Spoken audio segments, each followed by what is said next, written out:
Muy bien, queridos hermanos, hermanas, continuamos con nuestra serie Solo Cristo, estudiando la carta de Pablo a los Colosenses. Quedamos la semana pasada en el verso 20 del capítulo 1 y vimos este maravilloso himno cristológico que nos tomó un largo tiempo, y quiero ser honesto con ustedes, podríamos haber dedicado aún más tiempo a explorar las distintas implicaciones y las distintas aristas de un texto tan rico del Nuevo Testamento como es ese canto cristológico de Colosenses 1, 15 al 20. Sin embargo, creemos que pudimos por lo menos tener la oportunidad de exponer lo esencial, lo fundamental. Y ahora entonces vamos del 21 al 23, Colosenses 1, 21 al 23, que ya fue leído. Sin embargo, con el permiso de ustedes, me gustaría, ya que es breve, leerlo nuevamente para que lo tengamos allí fresquito. Dice Colosenses 1, 21 al 23. En otro tiempo, ustedes, por su actitud y sus malas acciones, estaban alejados de Dios y eran sus enemigos. Pero ahora Dios, a fin de presentarlos santos, intachables e irreprochables delante de Él, los ha reconciliado en el cuerpo mortal de Cristo mediante su muerte, con tal de que se mantengan firmes en la fe, bien cimentados y estables, sin abandonar la esperanza que ofrece el Evangelio. Este es el Evangelio que ustedes oyeron y que ha sido proclamado en toda la creación debajo del cielo, y del que yo, Pablo, he llegado a ser servidor. Así que hoy nosotros vamos a hablar sobre las implicaciones del himno cristológico que vimos la semana pasada, y vamos a hablar por lo tanto sobre el hecho de que Cristo nos convoca a ser parte de su plan. Bien, Cristo nos convoca a ser parte de su plan. Y este es el título para aquellos jovencitos que están tomando nota. El título del mensaje de hoy es exactamente este: Cristo nos convoca a ser parte de su plan, a que seamos parte de su plan. Y esto es lo que Pablo justamente está poniendo aquí del 21 al 23. Entonces yo quisiera simplemente que podamos exponer este texto de manera muy breve y luego de esto pensar algunas implicaciones de él. ¿Bien? Primero que todo, nosotros nos encontramos aquí con un texto que creo que es muy llamativo en términos de que cuando nosotros lo leemos pensamos de inmediato en cosas que son verdad y que son correctas, pero que muchas veces nos quedamos cortos. Nos quedamos cortos porque no vemos toda la profundidad o no vemos todo el telón de fondo que hay en esto. Y tiene que ver con cómo, por medio de los poderosos actos de Dios en la historia, en Cristo, como Dios mismo, asumiendo naturaleza humana, habitando entre nosotros, irrumpe en nuestra historia de manera maravillosa y vive una vida perfecta, sin pecado, de obediencia perfecta al Padre, de amor perfecto al Padre y al prójimo. Y entonces Él va a la cruz, sin embargo, para morir como pecador, para morir como malhechor, con el propósito de pagar una deuda que era nuestra deuda de pecado, a causa de nuestro pecado, contra Dios. Y entonces contra el juez justo del universo, que es Dios. Y Cristo entonces paga esa deuda. Dios entonces, como Dios justo, se mantiene justo castigando el pecado, pero también Dios, como Dios misericordioso y amoroso, lleno de gracia, extiende su compasión y perdón hacia nosotros, porque nuestro pecado es castigado, pero es castigado en el cuerpo de Cristo, de tal modo que entonces hoy nosotros podemos ser declarados justos, ser amados, aceptados y recibidos en el seno del Padre como hijos. Así que este maravilloso acto de redención que Cristo ejecutó, protagonizó en la historia, tiene implicaciones para nosotros evidentes. Y nosotros vemos este texto y decimos, bueno, aquí está hablando de cómo teníamos cada uno de nosotros individualmente una antigua vida y ahora tenemos una nueva vida. Pero quiero que exploremos esto un poquito más a fondo. Dice que antes ustedes, y aquí literalmente lo que dice es en sus malas acciones, estaban alejados de Dios, eran sus enemigos y mostraban esto. Es un poco la idea de lo que está diciendo aquí. Lo mostraban, lo revelaban, lo manifestaban por su disposición mental. Aquí la palabra actitud tiene que ver con disposición mental. Había una disposición mental de no querer considerar a Dios, de no querer ver a Dios y la realidad de que efectivamente todo esto ha sido creado por medio de Él, es sustentado en Él y por Él y existe para su gloria, evidentemente en Cristo. En Cristo. Todo lo que ya decía el canto cristológico que vimos que tratamos de ver con profundidad la semana pasada. Bueno, resulta que no veíamos eso, no entendíamos eso. Estábamos de manera totalmente indispuesta. Nuestra disposición mental era a no ver a Dios. Y aún mucha de esa disposición mental se mantiene en muchos como creyentes. Y aún esa disposición mental está constantemente en nosotros ahí como tentándonos o empujándonos a no ver a Dios, no ver al Señor, no ver que Él está sustentando todo y que todo es de Él y para Él. Bueno, teníamos esa disposición mental y además, evidentemente, vivíamos en malas obras, en malas acciones, haciendo lo que es malo. ¿Y qué es lo que estábamos? Alienados de Dios. Es muy interesante esto porque lo que quiere decir aquí es que estábamos alienados, éramos extraños. Éramos extraños, y no solo extraños, sino enemigos.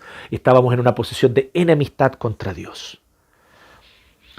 Pero ahora, Dios, a fin de presentar los santos intachables y irreprochables delante de Él, los ha reconciliado. Nosotros tuvimos la mala actitud. Nosotros fuimos ingratos. Nosotros tomamos la iniciativa de pecar, menospreciar y fallarle al Señor y darle la espalda y apartarnos de Él. Pero Dios tomó la iniciativa de reconciliarnos consigo. Esto es muy potente porque nos habla de una gracia, de un amor generoso, desbordantemente generoso. Entonces Dios, a fin de presentarnos santos, o sea, separados, sin mancha, intachables, que no tenemos mancha, o sea, nos limpia, e irreprochables, o sea, que no se pueda entonces acusarnos delante del tribunal de Dios y decir, a ustedes son culpables, sino irreprochables. Entonces todo indica que al parecer Él estaría haciendo una referencia indirecta aquí a este maravilloso acto de justificación que Dios hace, que nos declara justos y delante de su tribunal nosotros nos presentamos justos, puros y sin mancha. Pero ¿cómo es posible si yo soy pecador? Porque nos presentamos cubiertos de la justicia de Cristo, que nos cubre, nos oculta solo mediante la fe. Este maravilloso acto de una justicia que no es nuestra, no brota de nuestro corazón, es externa, pero nos cubre delante del tribunal de Dios y nos presenta sin mancha delante de Dios. Por lo tanto, somos declarados justos delante del tribunal. Este maravilloso acto de declararnos justos es lo que se llama la justificación por la fe. Todo indica que al parecer con esa palabra irreprochable se refiere a eso, porque se refiere a personas contra las cuales no se les puede hacer una acusación pública en un tribunal.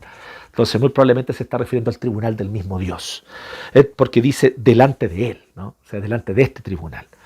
Entonces Él los ha reconciliado, pero ¿a qué costo? En el cuerpo mortal de Cristo mediante su muerte. Este mismo Cristo, principio ordenador del universo, este mismo Cristo que le da orden y coherencia a toda la realidad creada, como veíamos la semana pasada, desde protones, neutrones, partículas subatómicas, hasta las grandes y enormes galaxias, Pléyades, ¿cierto? Todo esto, nosotros vemos que toda la realidad creada, todo es coherente porque Dios le da coherencia, porque es Cristo que le da coherencia. Entonces, este maravilloso Señor, creador de todo, por medio de quien y para quien fue todo creado, asumió una carne mortal, piel, huesos, sangre, y Él entonces, asumiendo nuestra naturaleza, ¿cierto? Él entonces va a la cruz voluntariamente para cancelar esta deuda. Cosa que ya había mencionado Pablo al final del canto cristológico en el 20, cuando dice que Cristo hizo la paz mediante la sangre que derramó en la cruz. Y aquí vuelve nuevamente a enfatizar el alto costo, hablando de cómo esta salvación es por gracia, pero no significa que sea barata en absoluto. De hecho, todo lo contrario, es cara, carísima, tan cara que es imposible de pagar. No hay ser humano en el mundo ni en la historia No hay persona capaz de pagar por esta salvación. De tan cara que es. El único que la puede pagar es Dios. Y Él personalmente pagó el precio. Entonces, es por gracia, claro que sí, pero es cara. Es carísima. Y Dios pagó ese precio para darnos salvación. Vino personalmente a la cruz. Vino personalmente a morir. Vino personalmente a entregarse como sacrificio para cancelar nuestra deuda. Así que Él nos dice que en el cuerpo de Cristo, mediante su muerte. Ahora, ahí entonces Pablo dice en el 23, sí se mantienen firmes. O sea, le está diciendo, es muy importante en esto la perseverancia, mantenerse firmes en la fe, y menciona dos de las tres virtudes más importantes del cristiano. Existen las tres virtudes más importantes del cristiano que son mencionadas, por ejemplo, al inicio, en el capítulo 1, en esta misma carta. El presbítero Héctor predicó acerca de ese texto, ¿cierto? Cuando Pablo agradece por la iglesia de Colosas. Bueno, ahí menciona las tres virtudes: fe, esperanza y amor. Pablo aquí está mencionando y enfoca principalmente, no porque no sea importante el amor, todo lo contrario, es importantísimo, pero en este caso enfoca en la fe y en la esperanza. Él dice, si se mantienen firmes en la fe, bien cimentados y estables, la idea de un árbol bien establecido, con sus raíces bien puestas, profundas, y su tronco por lo tanto erguido, que puede crecer hacia arriba y que puede mantenerse por mucho tiempo allí, como las grandes araucarias del sur de Chile que llevan allí siglos, cimentadas y arraigadas, y crecen y se extienden hacia arriba, ¿cierto? Así el apóstol Pablo con esta imagen nos está diciendo que sí tenemos que mantenernos firmes en la fe. El suelo fértil que nos provee de nutrientes para crecer, fortalecernos, es Cristo. Así que es la fe en Él, sin abandonar, por otro lado, la esperanza. Este sol, este cielo limpio, azul, ¿cierto? Como el cielo de los parques que hay también allá en el sur, ¿cierto? Este cielo azul con estos rayos de sol que hacen y que mueven entonces a las araucarias a extenderse, a buscar ese sol, a buscar esa luz, ¿cierto? Es la esperanza. Entonces miren qué bonito, es como si Pablo estuviera describiendo que somos como árboles, como plantas. Nuestras raíces, fe en Cristo. Y nuestra copa, creciendo hacia arriba, extendiéndose hacia lo alto, extendiéndose hacia el éter, hacia el cielo, ¿cierto? Extendiéndose hacia el sol. La esperanza.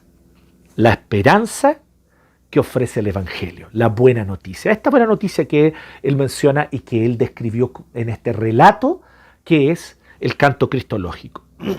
Este es el Evangelio que ustedes oyeron y que, ojo, ha sido proclamado, ha sido anunciado. Aquí la idea de proclamar, de anunciar, es como un heraldo o como un mensajero oficial del rey, un mensajero oficial de un reino que corre después de una batalla victoriosa donde el ejército de un cierto país venció, y en la antigüedad este hombre corría a la ciudad para dar la noticia: ganamos, vencimos, ganamos la batalla.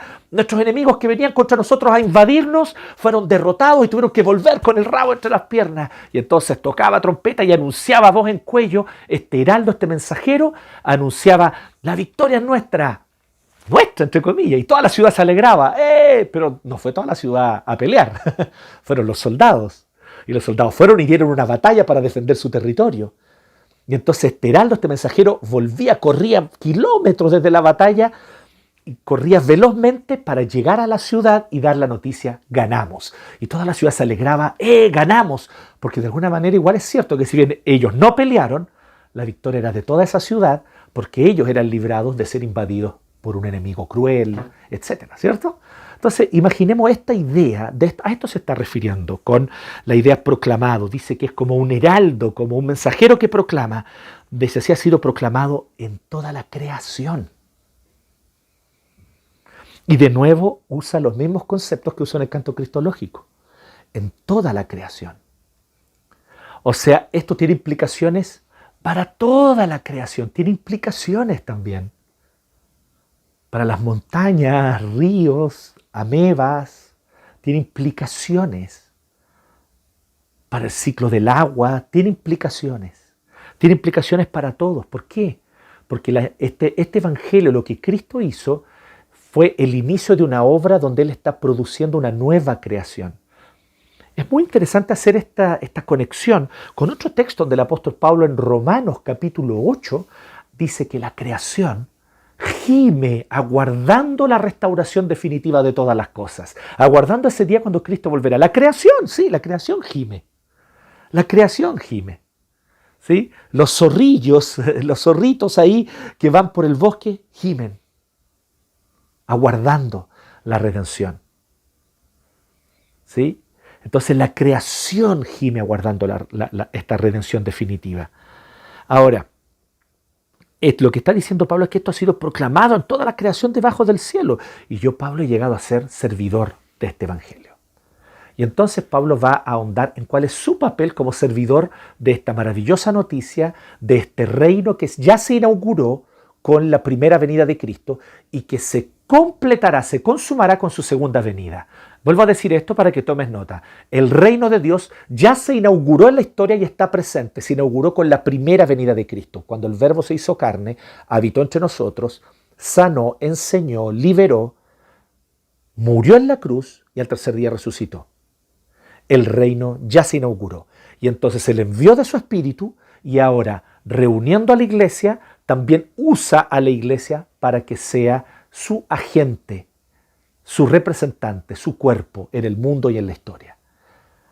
Hasta que Cristo vuelva, cuando Él regrese por segunda vez, se consumará este reino y poseerá toda la creación, y toda la creación será nueva. Nuevos cielos y nueva tierra donde mora la justicia. Bien, este es el Evangelio, y de este Evangelio, de este reino, Pablo ha llegado a ser un servidor. Así que esto es lo que nos está diciendo el texto. Quisiera pensar algunas implicaciones sobre esto, muy brevemente. Primera implicación que yo quiero mencionar para ustedes es la importancia del contexto. Hay ciertas cosas que nosotros podemos ver y contemplar y ver como hechos, actos concretos, pero cuando entendemos el contexto adquieren aún mayor profundidad. Nosotros podemos ver y mirar, voy a dar un ejemplo burdo tal vez, mirar a un padre que emocionado abraza a su hija entonces corre hacia él y lo abraza y ellos entonces se expresan amor y cariño como papá e hija. Ok, es una escena. Y lo que estamos viendo es correcto, estamos viendo que papá e hija se quieren mucho, se están expresando cariño, se están abrazando. Pero de repente adquirimos un poco de contexto. Y alguien viene y se acerca a nuestro oído y dice, ese papá estuvo en la guerra. Y estuvo 2 años sin volver a casa. Y ahora volvió a la casa después de 2 años. Y su hija corrió a abrazar a su papá. Oh, difícil incluso que los ojos no se llenen de lágrimas entonces ahora frente a la escena. Porque hay un contexto. Ya no estamos solamente viendo el acontecimiento, papá e hija encontrándose. Ahora estamos viendo y entendiendo una dimensión más profunda. Y tal vez a lo que al inicio nos parecía una escena muy tierna, ahora nos parece una escena emotiva que nos dan ganas de llorar, porque vemos entonces, entendemos y vemos y empezamos a fijarnos y vemos que de este hombre rudo están saliendo lágrimas, ¿cierto?, de sus ojos, mientras su hija lo abraza con tanta ternura y cariño porque 2 años que no lo veía, tal vez cuántos meses sin tener noticias, tal vez cuántas noches pensando que con su papá ocurrió lo peor allá en el campo de batalla y ahora volvió, ¿cierto? ¿Se fijan cómo el contexto es importante? No solamente porque nos ayuda a corregir ideas equivocadas, sino porque a veces tenemos una idea correcta, pero adquiere mayor profundidad. Yo siento que esto ocurre con este 21 al 23. De alguna manera nosotros vemos 21 al 23 y está diciendo, sí, en otro tiempo su actitud y mala acción estaban alejados de Dios, eran su enemigo, ahora Dios los ha reconciliado. Maravilloso. Esto es como esos testimonios que dan en algunas iglesias. Yo antes era borracho y ahora el Señor me sanó y ya no soy más un borracho. Yo antes le pegaba a mi Señor, ahora ya no le pego más. Ahora soy un esposo que es amoroso y que yo antes era drogadicto y ahora, ¿cierto? O como dice Lelutiers, yo era un infeliz. ¿Cierto? Entonces, este testimonio, ¿cierto?, típico, clásico como de iglesia evangélica. Y pensamos mucho en el tema individual. Pensamos, claro, yo antes era así, ahora soy así. Antes yo vivía bajo el pecado, estaba muerto en delito y pecado, ahora el Señor me ha reconciliado, tengo el evangelio. Y esto es cierto, es verdad. pero creo que perdemos un poquito la profundidad cuando sacamos esta idea de que somos nueva criatura, de que somos nuevas personas, de que tenemos nueva vida y lo quitamos del contexto del propio canto cristológico que está inmediatamente antes, porque está totalmente conectado. La razón por la que Pablo menciona esta nueva vida que Dios nos da en Cristo es justamente por lo que él acaba de mencionar del 15 al 20. Hay una obra cósmica de toda una creación que, habiendo sido creada en Cristo y para Cristo y teniendo toda su coherencia en Cristo, el pecado lamentablemente ha hecho que esta creación se rompa y se quiebre al desconectarse de Cristo.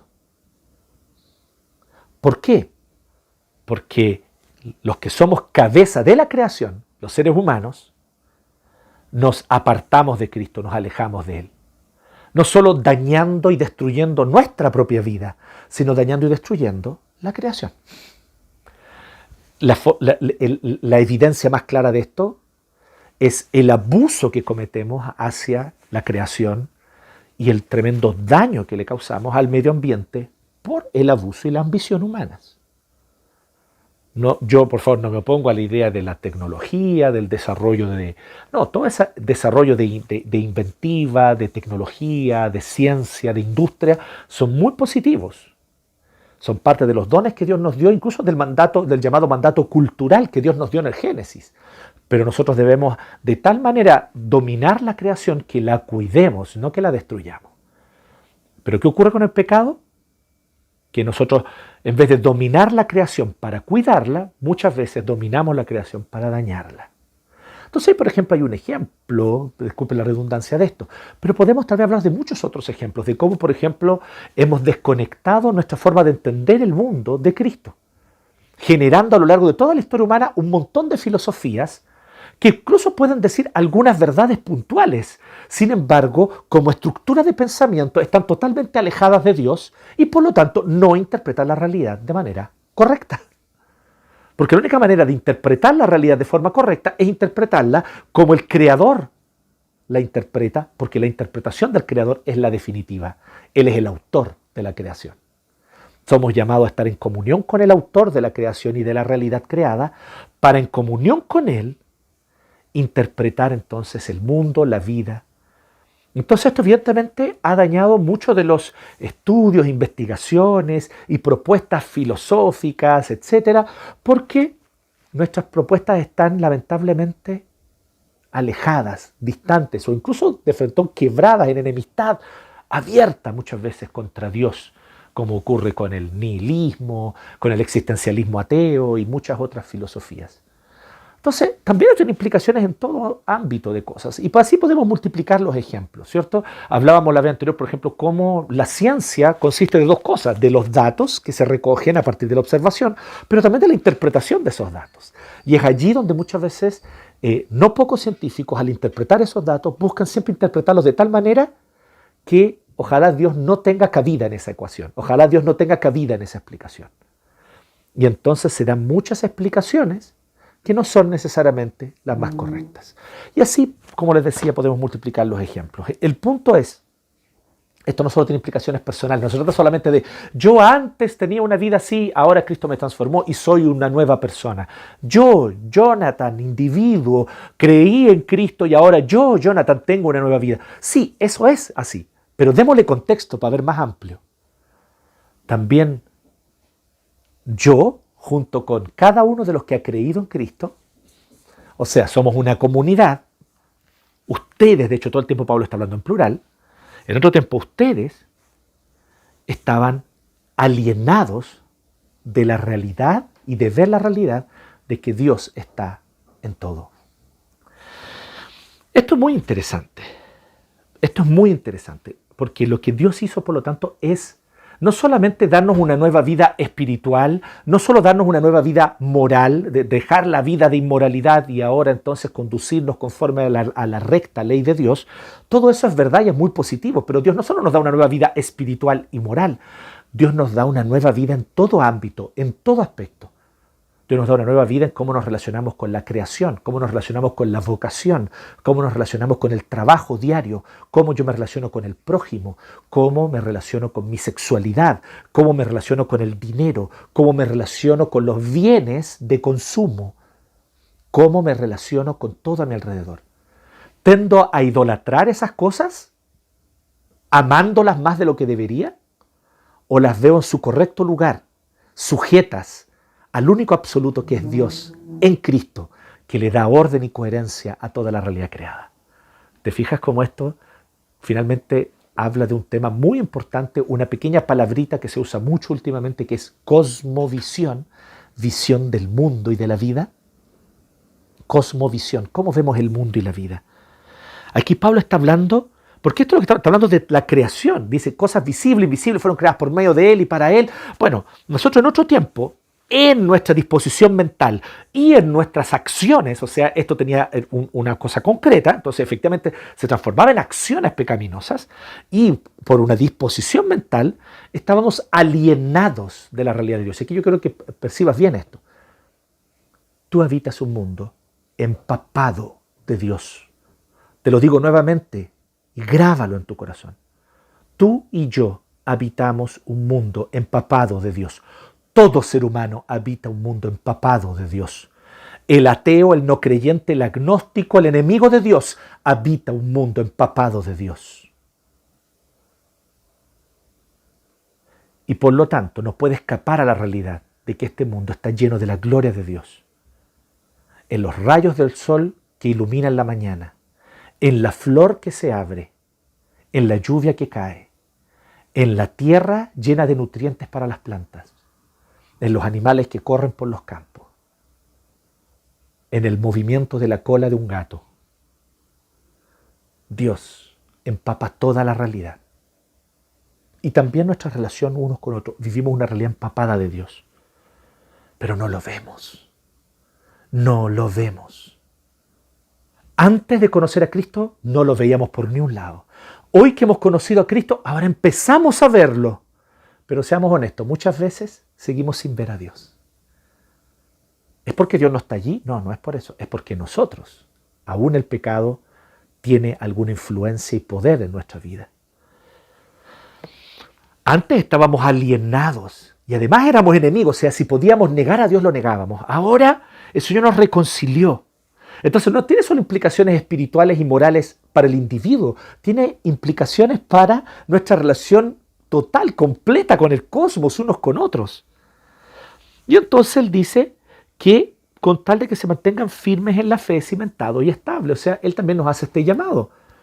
Es posible que en un maravilloso momento yo crea en el Señor, me aferre a Él, pero aún después de eso, yo no me mantenga siempre firme y empieza entonces a desviarme de esta realidad.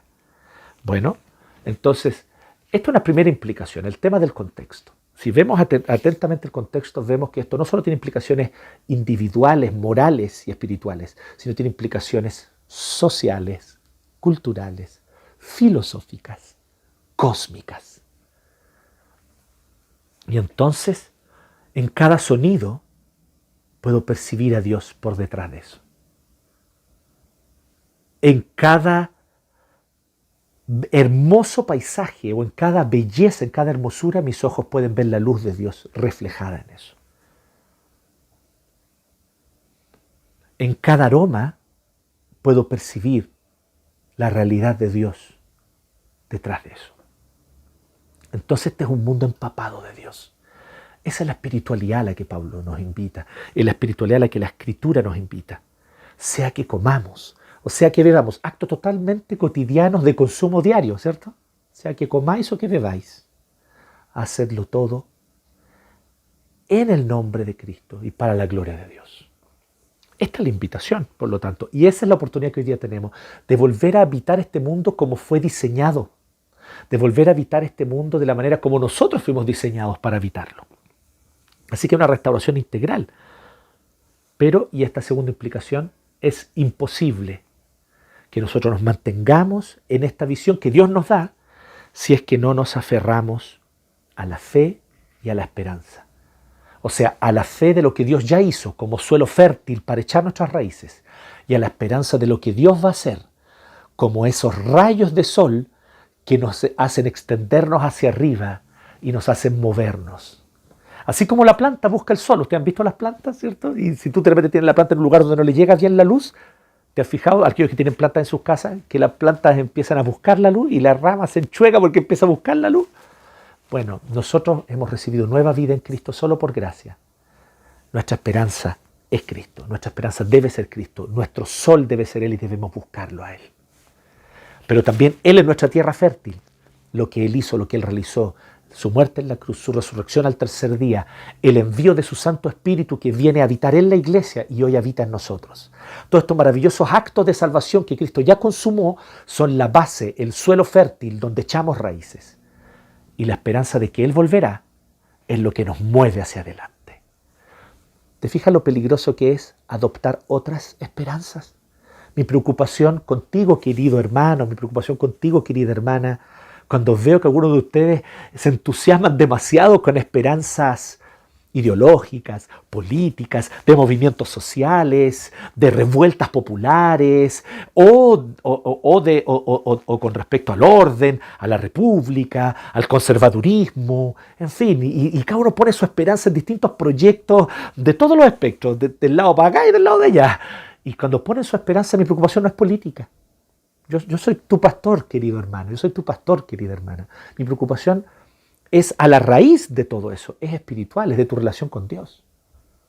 ¿Por qué tanta esperanza puesta en que ese candidato que defiende los valores cristianos, que realmente defiende un conservadurismo genuino, por qué tu esperanza está puesta en que si ese candidato sale, Chile va a cambiar y mejorar?